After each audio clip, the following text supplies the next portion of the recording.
যেই দিন কোনো বেচা কেনা থাকবে না।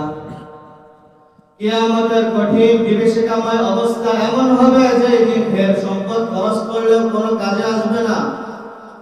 পুরা পৃথিবীর পরিমাণ স্বর্ণ রূপ খরচ করলেও কোনো কাজে আসবে না।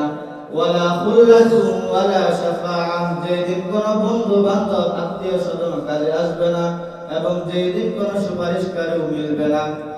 এমন এক কঠিন অবস্থা হবে কিয়ামতের দিন। আল্লাহ সুবহানাহু ওয়া তাআলা সূরাতুল মুমিনুন এর 101 নম্বর আয়াতের মধ্যে বলেন, ফাইযা নুফিখা ফিস-সূরি ফালা আনসাবা বাইনাহুম ইয়াওমাইযিন ওয়ালা ইয়াতাসাআলুন। যেই দিন হযরত ইসরাফিল আলাইহিস সালাম সিংহায় ফুৎকার দিবেন, সিংহায় ফুৎকার দেওয়ার সাথে সাথে পারস্পরিক কোনো জাতীয় বংশ কোনো পরিচয় থাকবে না, এমনকি কেউ কাউকে কোনো কিছু জিজ্ঞাসা পর্যন্ত করবে না।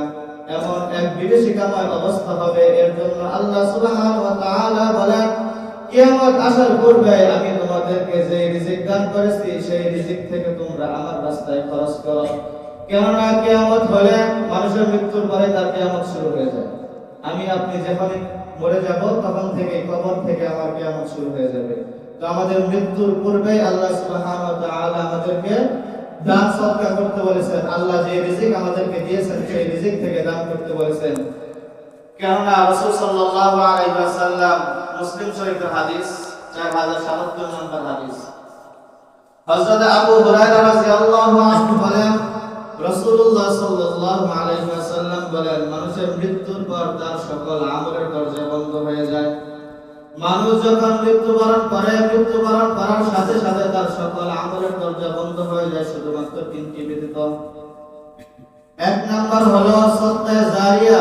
এক নাম্বার কি?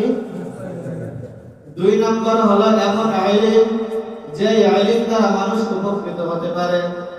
ইলম বলতে আপনি দুনিয়াতে বেঁচে থাকা অবস্থায় ধরেন একটি বই লিখলেন, সেই বইয়ের মধ্যে কুরআন হাদিসের কথা আছে, অথবা এমন কিছু কথা আছে যে কথাগুলো মানুষ পড়লে মানুষের উপকৃত হবে।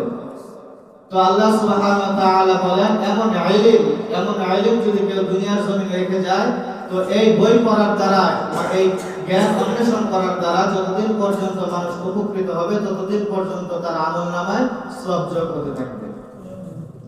তিন নাম্বার হলো নেক সন্তান। এমন নেক সন্তান যে তার পিতা মাতার মৃত্যুর পরেও তার জন্য নিয়মিত দোয়া করতে থাকে। আল্লাহ সুবহানাহু ওয়া তাআলা বলেন, পিতামাতার জন্য সন্তানের দোয়া এবং সন্তানের জন্য পিতামাতার দোয়া আল্লাহ সুবহানাহু ওয়া তাআলা কখনো বিফল হতে দেয় না। অবশ্যই এই দোয়া কি করে? আল্লাহ সুবহানাহু ওয়া তাআলা কবুল করে। এই জন্য মৃত্যুর পূর্বে এই তিনটা বিষয়ের উপর বিশেষভাবে নজর রাখতে হবে।